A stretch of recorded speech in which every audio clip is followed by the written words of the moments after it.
चलिए, नमस्कार सभी दोस्तों को जय हिंद। एक बार कमेंट बॉक्स में जय हिंद आप सभी दोस्त कमेंट जरूर करें। चलिए दोस्तों, आज का ये सेशन बहुत इंपॉर्टेंट होगा, पूरा ध्यान से देखिएगा। जो भी बच्चे यूपी पुलिस कांस्टेबल री एग्जाम के लिए तैयारी कर रहे हैं, ठीक है, बिल्कुल ध्यान से आज के इस सेट को देखिएगा। टॉप 50 प्रश्नों को हम सिर्फ 30 मिनट में हम कंप्लीट करने वाले हैं। एक एक कॉन्सेप्ट को क्लियर करते हुए ही आगे बढ़ेंगे। और साथ ही साथ में जो भी बच्चे शिक्षक भर्ती परीक्षा में हिस्सा ले रहे हों, एसएससी, सीजीएल और साथ में एसएससी एमटीएस में यदि भाग ले रहे हैं, तो बिल्कुल निश्चित तौर पर आपको इस वीडियो को ध्यान से पूरा देखना है। जहां पर भी आपकी गलतियां हो रही हैं, आप उन सभी चीजों को ध्यान से समझते चलिएगा, कंसंट्रेट होकर के बैठना है आपको, और जो भी पॉइंट आपको बताए जा रहे हैं उनको आप नोट जरूर करते चलिएगा। और साथ में इस वीडियो को आपको शेयर जरूर कर दीजिएगा अपने दोस्तों तक। चलिए बढ़ते हैं प्रश्नों की ओर, और हमारा इसी के साथ में पहला प्रश्न है आपके समक्ष स्क्रीन पर। चलिए देखिए, पहला प्रश्न है, कह रहा है कि देवनागरी लिपि के शब्द के ऊपर एक रेखा खींची जाती है, उसे क्या बोलते हैं। चलिए, बहुत ही महत्वपूर्ण प्रश्न है और इसका कमेंट जरूर आप करिएगा। चलिए, 30 मिनट के अंतर्गत हम इस वीडियो को खत्म करने वाले हैं, तो फटाफट इसका आंसर देते चलिएगा और बस कॉन्सेप्ट को नोट जरूर करते चलिएगा जहां पर भी आप मिस्टेक कर रहे हैं। चलिए, तो देखिए, कह रहा है कि सिरोर रेखा, वी ऑप्शन है अर्धवृत्ताकार, सरल रेखा, और कह रहा है तिरछी रेखा। जो बेटा देवनागरी लिपि होती है, देवनागरी लिपि को यहां पर 2 से 3 पॉइंट आपको नोट करना है। पहला तो होता है, जो प्रश्न पूछा जाता है कि देवनागरी लिपि कहां से लिखी जाती है, याद रखिएगा। तो याद रखिएगा, हमेशा कहां से लिखी जाती है, बाएं से लिखी जाती है, बाएं से दाएं की ओर लिखी जाती है। कहां पर लिखी जाती है, बाएं से दाएं की ओर लिखी जाती है। एक पॉइंट नोट कर लीजिएगा। दूसरा जो महत्वपूर्ण यहां पर पॉइंट बनता है क्या भैया, कि जो हमारी देवनागरी लिपि होती है वो किस लिपि से इस लिपि का विकास हुआ है, तो याद रखिएगा वो है आपकी ब्राह्मी लिपि। कौन सी है? ब्राह्मी लिपि से विकास हुआ है देवनागरी लिपि का। और याद रखिएगा, यदि आपसे पूछता है कि हिंदी किस लिपि में लिखी जाती है, तो आपको नोट कर लेना है कि हिंदी किस लिपि में लिखी जाती है, वो है आपका किस लिपि में, देवनागरी लिपि के अंतर्गत। हिंदी हो गया, संस्कृत हो गया, नेपाली हो गया, मराठी हो गया, ये सभी आपकी जो लैंग्वेज है वो किसके अंतर्गत लिखी जाती है, देवनागरी लिपि में ही लिखी जाती है। याद रखिएगा, महत्वपूर्ण है। तो हमसे कह रहा है कि देवनागरी लिपि के शब्द के ऊपर रेखा को क्या बोलते हैं। तो जैसे मैं लिखता हूं राम, कोई शब्द है राम लिखता हूं, कि राम के ऊपर हम क्या करते हैं बेटा, सिरोरेखा लगाते हैं। एक रेखा लगाते हैं जिसको हम क्या बोलते हैं, सिरोरेखा के नाम से जानते हैं। ए ऑप्शन यहां पर हमारा राइट आंसर हो जाएगा। चलिए बढ़ते हैं दूसरे प्रश्न की ओर, और यहां पर हमारा दूसरा प्रश्न है, कह रहा है कि श्याम पेंसिल से लिखता है, इसमें कौन सा कारक हो जाएगा। चलिए कारक की बात करते हैं, तो हिंदी के अंतर्गत देखिए कुल 8 कारक होते हैं। कितने होते हैं? 8 कारक होते हैं। और देखिए प्रत्येक कारक आपके एग्जाम के लिए महत्वपूर्ण है, यह भी आपको समझना है यहां पर। चलिए एक एक को कवर करते चलेंगे। आज हमने 1-2 यहां पर प्रैक्टिस सेट में रख लिए हैं कारक। इसके बाद में जो अगला प्रैक्टिस सेट होगा, तो बिल्कुल याद रखिएगा, एग्जाम तक हर एक यहां पर टॉपिक आपका कवर करवाने वाला हूं। बस आप लगातार मेरे साथ में बने रहिएगा, आपको बिल्कुल एक एक यहां पर प्रश्न आपका मजबूत होकर के जाएगा एग्जाम के लिए। चलिए देखिए, श्याम पेंसिल से लिखता है। देखिए से की बात करते हैं, तो से एक तो हमारे यहां पर आपको देखना है कि जो कारक होते हैं, कारक में से 2 जगह पर प्रयोग किया जाता है। जो से विभक्ति है 2 जगह पर प्रयोग की जाती है। एक तो की जाती है करण कारक के अंतर्गत, और दूसरी जो प्रयोग की जाती है वो है अपादान कारक के अंतर्गत प्रयोग की जाती है। जो करण कारक के अंतर्गत इसका क्या अर्थ निकलता है, अपादान के अंतर्गत इसका क्या अर्थ निकलता है, दोनों यदि आप समझ जाते हैं तो आपसे यह प्रश्न आज के बाद कभी भी गलत नहीं होगा। देखिए यदि हम अपादान में इसका प्रयोग करते हैं, तो अपादान में कैसे प्रयोग करते हैं इस से विभक्ति का। चलिए जैसे मैं बोलता हूं कि पेड़ से फल गिरता है, पेड़ से फल गिरता है, तो पेड़ से फल क्या हो रहा है बेटा, अलग हो रहा है। और जहां पर भी अलगाव की बात की गई हो, जहां पर भी कोई चीज अलग हो रही है, जैसे मैं कह रहा हूं कि गंगा हिमालय से निकलती है,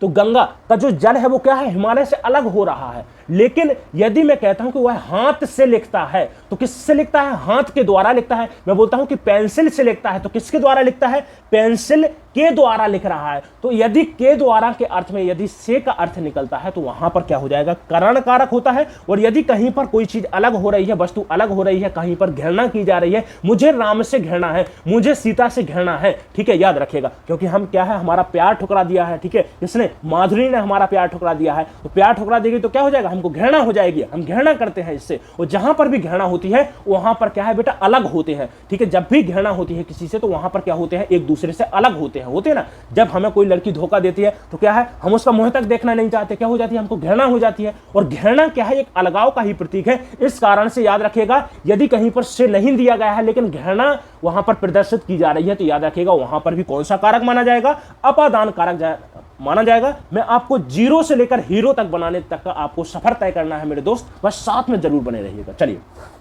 तो यहां पर जो कारक रहेगा कौन सा रहेगा, हमारा करण कारक हो जाएगा। श्याम किससे लिखता है, पेंसिल के द्वारा लिख रहा है, पेंसिल से लिख रहा है। चलिए समझ में आया हो, एक लाइक जरूर कर दीजिएगा, चलिए ठोक दीजिएगा एक लाइक। चलिए नेक्स्ट क्वेश्चन कह रहा है, देखिए कि इनमें से कौन सी बोली अर्धमागधी अपभ्रंश से निकली हुई है। देखिए सौर श्रेणी जो आपकी अपभ्रंश भाषा है, ठीक है, पाली, संस्कृत, पाली, प्राकृत, अपभ्रंश, अवहट और हिंदी, ये आपका किसका भाषा विकास है। ठीक है, इंडिया का क्या है, हमारे भारत का भाषा विकास कैसे चलता है, संस्कृत, पाली, प्राकृत, अपभ्रंश, अवहट और हिंदी। ठीक है, तो जो अपभ्रंश है इससे किसका विकास हुआ है, हिंदी का विकास हुआ है। तो यहां पर पूछ रहा है कि अर्धमागधी अपभ्रंश कहां से निकली है, तो याद रखिएगा अपभ्रंश जो अर्धमागधी अपभ्रंश है, ठीक है, तो समझिएगा यहां पर जो अपभ्रंश अर्धमागधी अपभ्रंश है वो कहां से निकली है, आपको इसको कमेंट करके बताना है। चलिए तो कह रहा है बुंदेली, जो बुंदेली भाषा है, बुंदेली हो गई, ब्रज हो गया, कन्नौजी हो गया, कौरवी हो गया, ये सभी भाषाएं कैसी हैं भैया, ये पश्चिमी हिंदी के अंतर्गत आती है। चलिए बहुत ही देखिए यहां पर मैं आपको ट्रिक से समझा देता हूं, ये है आपका मैप, थोड़ा सा डिस्टर्ब बनेगा, इंडिया का मैप आपको मान लीजिए ये है इंडिया। चलिए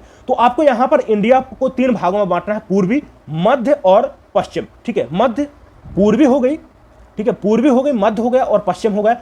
पश्चिम में जो बोली जाती है उसे सौर श्रेणी बोलते हैं, मध्य में जो बोली जाती है उसे अर्धमागधी बोलते हैं, और जो पूर्व में बोली जाती है उसे क्या बोलते हैं भैया, मागधी बोलते हैं। चलिए तो देखिए हमसे पूछ रहा है अर्धमागधी, कह रहा है कि मध्य में कौन सी भाषा बोली जाती है, तो मध्य के अंतर्गत आपका क्या है, हमें याद रखना है छत्तीसगढ़ की जो लैंग्वेज है छत्तीसगढ़ी हो गई। ठीक है, इसके अलावा देखिए अवधी हो गई, बघेली हो गई, ये लैंग्वेज कहां पर बोली जाती है, आपकी अर्धमागधी के अंतर्गत आती है। कहां पर बोली जाती है, छत्तीसगढ़ हो गया, अवध क्षेत्र हो गया, जैसे लखनऊ हो गया, ठीक है, लखनऊ हो गया आपका जितना जो एरिया है लखनऊ के आसपास का, ठीक है, अयोध्या हो गया, यहाँ पर क्या है आपकी अर्धमागधी लैंग्वेज बोली जाती है। तो यहाँ पर जो हमारा राइट आंसर जाएगा क्या हो जाएगा, बघेली हो जाएगा। भोजपुरी पूर्वी लैंग्वेज में आ जाएगा, ठीक है, और कौरवी किस में आ जाएगा, आपका सौर श्रेणी अपभ्रंश के अंतर्गत या पश्चिमी के अपभ्रंश के अंतर्गत आ जाएगा। ठीक है, चलिए नेक्स्ट प्रश्न है, कह रहा है कि वह लड़ाई में मारा गया वाक्य में प्रयुक्त वाच्य क्या है। चलिए बहुत इंपॉर्टेंट प्रश्न है, वाच्य यहां पर आप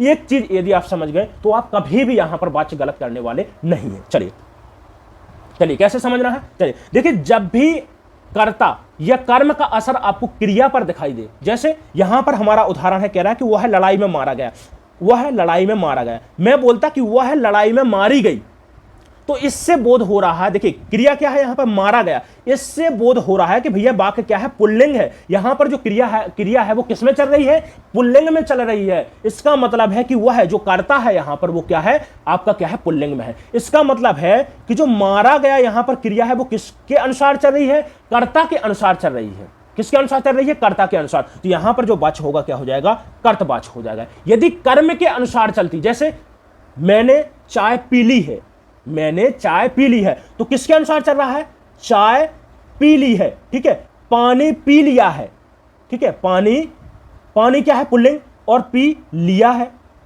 चाय पी ली है। तो देखिए ली किसमें प्रयोग हो रहा है, यहां पर क्रिया किसमें प्रयोग हो रही है, स्त्रीलिंग में प्रयोग हो रही है, चाय का अनुसरण कर रही है, यहां पर चाय के अनुसार चल रही है, ठीक है, यहां पर पानी के अनुसार चल रही है। तो याद रखिएगा पुरुष लिंग वचन यदि आपके जो कर्ता में है, जो कर्म में है, और उसी के अनुसार यदि क्रिया में चल रहे हैं, याद रखिएगा, तो वहां पर क्या हो जाएगा भैया, कर्त और कर्मवाच्य हो जाएंगे, याद रखिएगा। ठीक है, अब बात करते हैं भाववाच्य की। तो जहां पर भाव प्रधान हो और इसके अलावा भाव के साथ साथ यदि आपको कहीं पर भी वाक्य में एक ट्रिक बता देता हूं, नहीं देखने को मिलता है, जैसे मुझसे उठा नहीं जाता, मुझसे चला नहीं जाता, एक भाव का बोध हो रहा है, वहां पर होता है भाववाच्य होता है। हमारा राइट आंसर जाएगा C option is the right answer. चलिए बढ़ते हैं अगले प्रश्न की ओर। कह रहा है कि कलम के सिपाही क्या है, यहां पर बताना है आपको कलम के सिपाही क्या है, एक आत्मकथा, रेखाचित्र, संस्मरण है या फिर जीवनी है। चलिए कलम के सिपाही की बात करते हैं, तो यहां पर जो कलम के सिपाही है वो किसकी रचना है, अमृत राय की। किसकी है,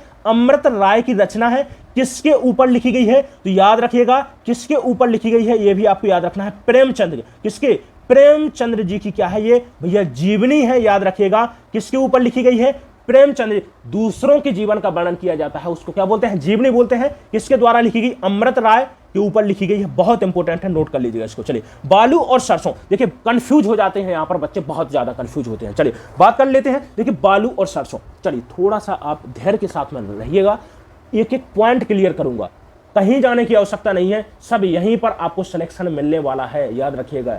सिलेक्शन चाहिए तो ध्यान से पूरा वीडियो देखिएगा आप। चलिए देखिए मैं हिंदी की बात करता हूं तो हिंदी में केवल कितने होते हैं, 2 लिंग होते हैं, लेकिन कुछ बच्चों का यहां पर दिमाग डोल रहा होगा कि भैया इसमें क्या जाएगा, नपुंसक लिंग। लेकिन हिंदी की हमने बात की है तो हिंदी में केवल 2 लिंग होते हैं, स्त्रीलिंग और पुल्लिंग। तो आप नपुंसक लिंग यदि लगा करके आते हैं तो आपका आंसर यहां पर गलत हो जाएगा। याद रखिएगा, यदि संस्कृत की बात होती तो वहां पर नपुंसक लिंग सही माना जाता। बालू और सरसों नपुंसक लिंग है, मैं ये नहीं कह रहा कि नहीं है, लेकिन हमें स्थिति याद रखना है। परिस्थिति क्या है हमारी? परिस्थिति है कि भाई हिंदी में कितने लिंग होते हैं? 2 लिंग होते हैं, पुरुष पुल्लिंग और स्त्रीलिंग। तो याद रखिएगा बालू, यहां पर कैसे पहचानेंगे कि बालू क्या है, स्त्रीलिंग है, पुल्लिंग है? तो बा का प्रयोग कीजिएगा हमेशा, बोलकर देखिएगा एक बार। मैं क्या बोलता हूं? बालू डाल दी गई, ठीक है, बालू गिर गई, सरसों काट ली गई, सरसों काट ली गई। तो याद रखिएगा बालू और सरसों कैसे हैं? यहां पर स्त्रीलिंग का यहां पर बोध हो रहा है। याद रखिएगा डी ऑप्शन यहां पर हमारा राइट आंसर हो जाएगा। अगला प्रश्न है, एक वचन शब्द का बताइएगा। एक वचन शब्द बताना है। होश उड़ गए, क्या है भैया? होश उड़ गए क्या है? नित्य बहुवचन में प्रयोग होता है। हस्ताक्षर किए जाते हैं, क्या है? हस्ताक्षर किए जाते हैं, किए जाते हैं, ये भी क्या है? हमेशा बहुवचन में प्रयोग किया जाते हैं। अनेक, अनेक अपने आप में क्या है बेटा? बहुवचन शब्द है, क्या है? बहुवचन है। अनेक व्यक्ति, अनेक में क्या है? कोई एक चीज नहीं होगी, बहुत सारे लोग होंगे, इसलिए बहुवचन में हमेशा प्रयोग किया जाता है अनेक। इसके अलावा हर एक की बात करते हैं तो यही हमारा राइट आंसर हो जाएगा। एक वचन शब्द कौन सा है? हर एक, यहां पर हमारा राइट आंसर हो जाएगा। चलिए नेक्स्ट प्रश्न कह रहा है कि बेताल पचीसी किस विशेषण का उदाहरण है? कह रहा है अपूर्ण संख्यावाचक, पूर्ण संख्यावाचक क्रम, समुदायवाचक। देखिए बेताल पचीसी, एक नहीं 25, 25 क्या है? बहुत सारी यहां पर चीजों का बोध हो रहा है, और जहां पर बहुत सारी चीजों का हमें क्या है? ज्ञान हो रहा हो, वहां पर क्या होता है? समुदायवाचक विशेषण माना जाता है। याद रखिएगा बेताल पचीसी में यदि आपसे समास पूछता है तो यह भी याद रख लीजिए कौन सा समास है? द्वंद्व समास है। कौन सा है? द्वंद्व समास है। आपको नोट कर लेना है, एक एक पॉइंट क्लियर होगा आज आपका। चलिए नेक्स्ट प्रश्न है, कह रहा है कि दिए गए विकल्पों में से मनोहर का समानार्थी शब्द बताइएगा। मनोहर का, चलिए मनोहर का समानार्थी शब्द क्या हो जाएगा? सुहावना यहां पर राइट आंसर जाएगा। मनोहर का जो समानार्थी शब्द है वो क्या है? सुहावना है। चलिए नेक्स्ट प्रश्न है, कह रहा है कि कौन सा वाक्य अशुद्ध है? चलिए वाक्य बताइएगा। अशुद्ध वाक्य का यहां पर हमें चुनाव करना है, कौन सा यहां पर विकल्प सही होगा? चलिए बताइएगा। देखिए चलिए कह रहा है कि तुम वापस आओ, बिल्कुल सही है। सप्रमाण उत्तर दीजिएगा। यह कैसे संभव है? लेकिन कह रहा है कि सारे देश भर में यह बात फैल गई। भैया हम कह सकते हैं कि देश भर में यह बात फैल गई, सारे देश की क्या बात है? देश भर में मतलब पूरे देश में ही वो बात अपने आप में फैल चुकी है। तो यहां पर सारे लगाना क्या हो जाएगा? गलत हो जाएगा। यही हमारा राइट आंसर हो जाएगा। अशुद्ध वाक्य कौन सा है? ऑप्शन राइट आंसर हो जाएगा। चलिए नेक्स्ट प्रश्न है, कह रहा है कि कठिन काव्य का प्रेत किसको कहा जाता है? केशव दास जी को कठिन काव्य का प्रेत कहा जाता है। कौन सा है? रामचंद्र का। कौन सा है? रामचंद्र का। इनकी बहुत ही इंपोर्टेंट रचना है, इसको भी आप नोट कर लीजिएगा। भारतीय साहित्य के लिए दिया जाने वाला सर्वोच्च पुरस्कार बताइएगा। फटाफट प्रश्नों को करेंगे, याद रखिएगा। स्पीड बढ़ाना होगा तभी सिलेक्शन होगा। स्पीड बढ़ाइएगा, जितना टाइम आप लेंगे, जितने से ज्यादा प्रश्न करेंगे उतना ही ज्यादा आपका स्पीड बढ़ेगा, प्रश्न करने की संख्या बढ़ेगी। याद रखिएगा, तभी आपका सिलेक्शन निश्चित होगा। याद रखना है आपको। चलिए कह रहा है कि भारतीय साहित्य के लिए दिए जाने वाला सर्वोच्च पुरस्कार कौन सा है? मैं प्रश्न पूरा ना पढ़ पाऊं, आपका आंसर आ जाना चाहिए कमेंट बॉक्स में। चलिए तो भारतीय साहित्य के लिए दिया जाने वाला सर्वोच्च पुरस्कार कौन सा है? वो है ज्ञानपीठ पुरस्कार। ठीक है, कौन सा है? ज्ञानपीठ पुरस्कार। यदि आपसे पूछता है कि ठीक है भारतीय साहित्य के लिए, ठीक है, तो याद रखिएगा भारतीय साहित्य की बात की है। लेकिन यदि आपसे पूछता कि हिंदी के लिए पहला पुरस्कार किसके द्वारा दिया गया, सबसे पहले किस रचना के लिए दिया गया है, किसको दिया गया है, तो याद रखिएगा किसको दिया गया? सुमित्रा नंदन पंत जी को चिदंबरा के लिए। किसके लिए? चिदंबरा रचना के लिए पहला जो ज्ञानपीठ पुरस्कार है दिया गया है। याद रखिएगा, हिंदी की बात कर रहा हूं। ठीक है, यदि आपसे पूछता कि साहित्य के लिए किसको मिला है, तो साहित्य के लिए जो पहला पुरस्कार मिला है वो है आपका जी शंकर कुरूप जी को। ठीक है, चलिए नेक्स्ट प्रश्न।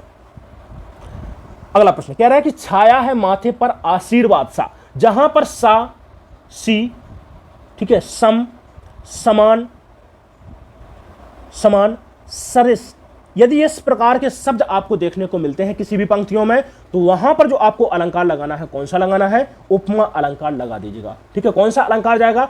छाया है माथे पर आशीर्वाद सा। किस पर? माथे पर। छाया की तुलना यहां पर किससे की जा रही है? आशीर्वाद सी। किससे की जा रही है? आशीर्वाद सा है। ठीक है, किसी का आशीर्वाद है, कह रहा है किसके? माथे पर, हमारे ऊपर किसी का क्या है? आशीर्वाद है। वो किसके समान है? छाया के समान है। ठीक है, याद रखिएगा। तो यहां पर तुलना की जा रही है, याद रखना है, और जहां पर भी तुलना दी जाए वहां पर होता है उपमा अलंकार होता है। नेक्स्ट प्रश्न एक मुलाकात कहानी के कथाकार कौन है? ऊषा राज जी हैं। कौन है? ऊषा राज जी हैं, याद रखिएगा। ऑप्शन यहां पर D is the right answer हो जाएगा। अगला प्रश्न है, कह रहा है कि जिसका दमन ना किया जा सके वह क्या कहलाता है? दिए गए विकल्प में से सही यहां पर वाक्य को पूर्ण कीजिएगा। चलिए, तो देखिए, जिसका दमन ना किया जा सके उसे क्या कहते हैं? उसे बोलते हैं अदम्य, बोलते हैं कृतज्ञ। जिसका उपकार ना माना जाए, क्या है? उपकार को ना मानने वाला, सॉरी, उपकार को मानने वाला क्या है? उपकार को मानने वाला क्या होता है? कृतज्ञ होता है। उपकार को ना मानने वाला क्या होता है? कृतज्ञ होता है। क्या होता है? कृतज्ञ होता है, याद रखिएगा। ठीक है, चलिए नेक्स्ट क्वेश्चन। मां ने पिताजी से सामान मंगवाया, यहां पर क्रिया का कौन सा रूप है? Very very important, very very important है, याद रखिएगा, नोट कर लीजिएगा इसको। चलिए, तो यहां पर कह रहा है, देखिए, जहां पर भी आपको कोई काम किसी दूसरे के द्वारा करवाया जा रहा हो, याद रखिएगा मैं क्या बोल रहा हूं कि कोई भी कार्य किसी, नोट कर लीजिएगा इसको, कोई भी कार्य यदि किसी दूसरे के द्वारा, खुद ना करके, क्या है बेटा? खुद ना करके, सीधा सीधा आपको यहां पर एक लाइन लिखनी है कि खुद ना करके, ठीक है, कोई भी कार्य खुद ना करके किसी दूसरे से करवाया जा रहा हो, वहां पर होती है प्रेरणार्थक क्रिया होती है। क्या होती है? प्रेरणार्थक क्रिया होती है। जैसे मां ने पिताजी से सामान मंगवाया, मां खुद काम नहीं कर रही है, किससे? पिताजी को कार्य करने के लिए कह रही है। जैसे वह राम से किताब पढ़वाता है, वह सीता से पानी मंगाती है, या फिर मतलब कहने का तात्पर्य है कि यदि किसी दूसरे से कार्य का बोध हो, किसी दूसरे से कार्य कराने का बोध हो, वहां पर होती है प्रेरणार्थक क्रिया होती है। इंपोर्टेंट है, याद रखिएगा, दो क्रिया बहुत इंपोर्टेंट है, पूर्णकालिक क्रिया, प्रेरणार्थक क्रिया। किस किस को पूर्णकालिक क्रिया नहीं आती है, और यदि आप चाहते हैं कि आपको समझना है, कमेंट बॉक्स में डालिएगा। आपको अगले जो भी आपका सेशन रहेगा, जो भी आपका प्रैक्टिस रहेगा, उसमें पूर्णकालिक क्रिया से संबंधित ही प्रश्न रखे जाएंगे। चलिए नेक्स्ट प्रश्न, निम्न में से कौन सा वार्णिक छंद है? देखिए, छंद की बात करते हैं तो दो टाइप के हमारे यहाँ पर छंद होते हैं, एक तो वार्णिक छंद है और दूसरा होता है मात्रिक छंद। मात्राओं के आधार पर जिन छंदों में गणना की जाती है उन्हें बोलते हैं हम मात्रिक छंद बोलते हैं, और जिन छंदों में हम क्या है, वर्ण व्यवस्था के आधार पर क्या बोलते हैं भैया, गणना करते हैं, उन्हें बोलते हैं वार्णिक छंद। दोहा, चौपाई और रोला। दोहा आपका कैसा? एक यहाँ पर अर्ध सम्मात्रिक छंद है, याद रखिएगा। चौपाई सम्मात्रिक छंद है जिसमें 16 मात्राएं होती हैं। कितनी? 16 मात्राएं होती हैं, 4 चरण होते हैं। दोहा में भी 4 चरण होते हैं, याद रखिएगा। 13-11 पर यति होती है दोहा में। रोला की बात करते हैं तो ये भी आपका कैसा? एक मात्रिक छंद है। लेकिन सवैया की बात करते हैं, सवैया कैसा भैया? यहां पर वार्णिक छंद है जिसमें हम वर्णों के आधार पर इसमें गणना करते हैं। ठीक है, सवैया, यदि बोलते हैं कि सवैया का जनक किसको कहा जाता है, तो रहीम दास जी को कहा जाता है। किसको कहा जाता है? रहीम दास जी को कहा जाता है। चलिए नेक्स्ट क्वेश्चन।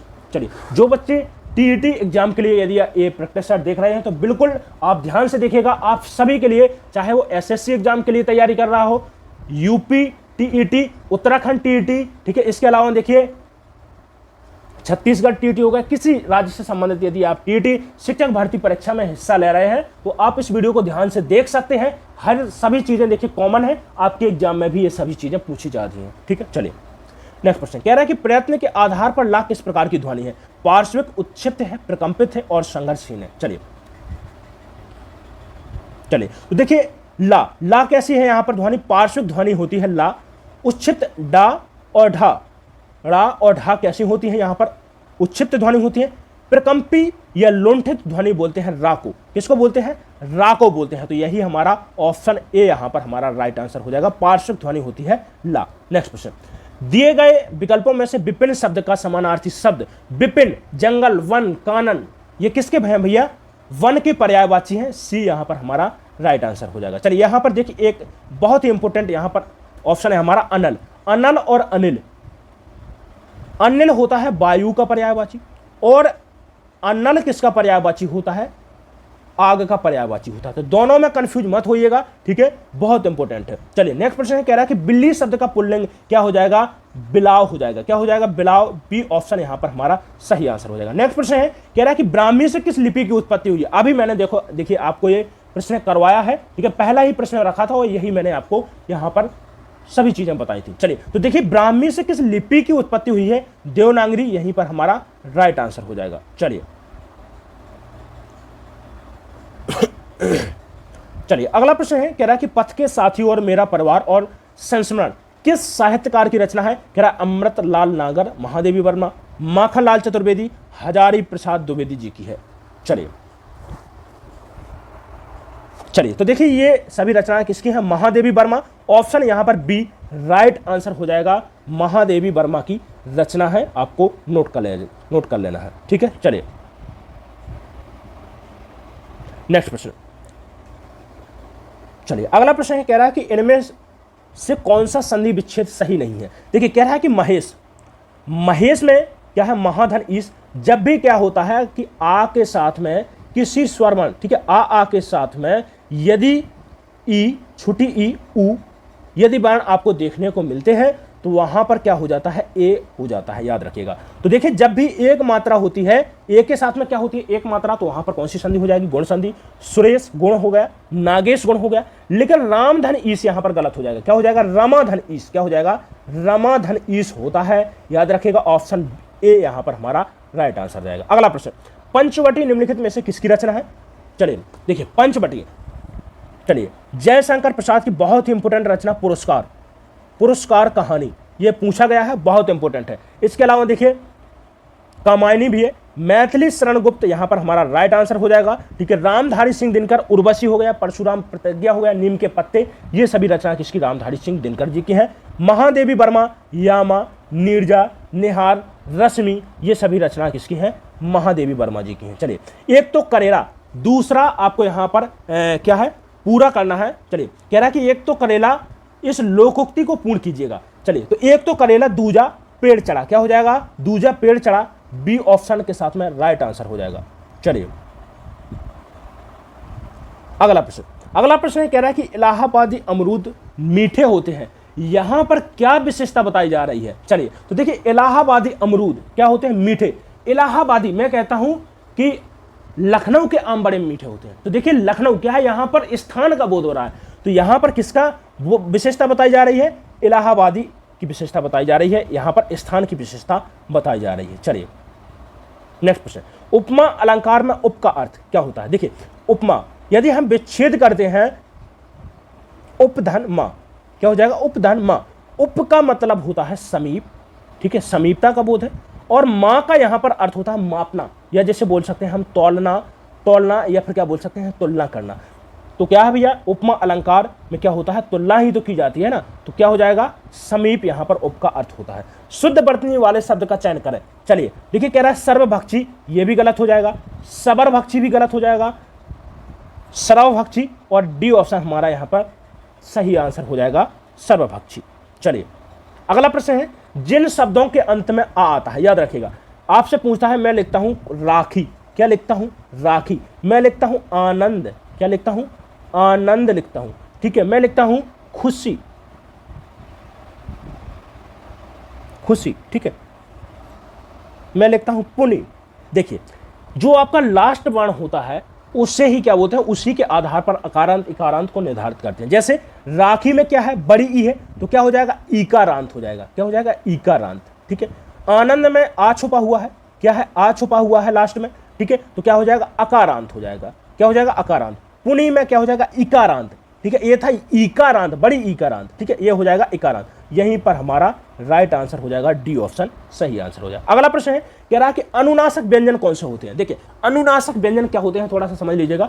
अनुनासिक व्यंजन ऐसे व्यंजन होते हैं जिनको क्या है, नाक और मुख विवर्त से बोला जाता है। किससे, नाक और मुख दोनों से। जैसे मैं लिखता हूं आंख, क्या लिखता हूं, आंख, आंख लिखा, जो आंख होता है एक बार उच्चारित करके देखिएगा, आंख, ठीक है। यदि आप नाक बंद करते हैं तो सही तरीका से इसका स्वर नहीं निकल पाएगा, ठीक है। तो आंख में कि जो यहां पर चांद बिंदी है वो क्या है, एक आपका अनुनासिक व्यंजन है। और अनुनासिक व्यंजन किनके स्थान पर प्रयोग किए जाते हैं, तो वर्ण जो आपका वर्ग होता है, जैसे का वर्ग है, का, खा, गा, घा और अंगा, ये आपका जो पांचवा अक्षर होता है, जो पांचवा अक्षर होता है, इसे ही क्या बोलते हैं, हम पंचमा अक्षर बोलते हैं। याद रखिएगा, डी ऑप्शन यहां पर हमारा राइट आंसर जाएगा। नेक्स्ट प्रश्न है, कह रहा है कि शुद्ध वर्तनी का चयन कीजिए। शुद्ध वर्तनी यहां पर बताना है कौन सा यहां पर शुद्ध शब्द हो जाएगा। शुद्ध शब्द है आपका बी ऑप्शन राइट आंसर जाएगा। अगला प्रश्न है, कह रहा है कि संगम का सही संधि विच्छेद बताइएगा। यहां पर चलिए मैं आपसे कमेंट में पूछना चाहता हूं कि इसका संधि क्या होगा, संगम में संधि कौन सी होगी, आप कमेंट जरूर कर दीजिएगा इसको। चलिए फिर मैं आपको बताता हूं, तब तक आप कमेंट करिएगा। देखिए संगम क्या हो जाएगा, सम, क्या हो जाएगा, समधन गम, यही हमारा सही आंसर होगा बी।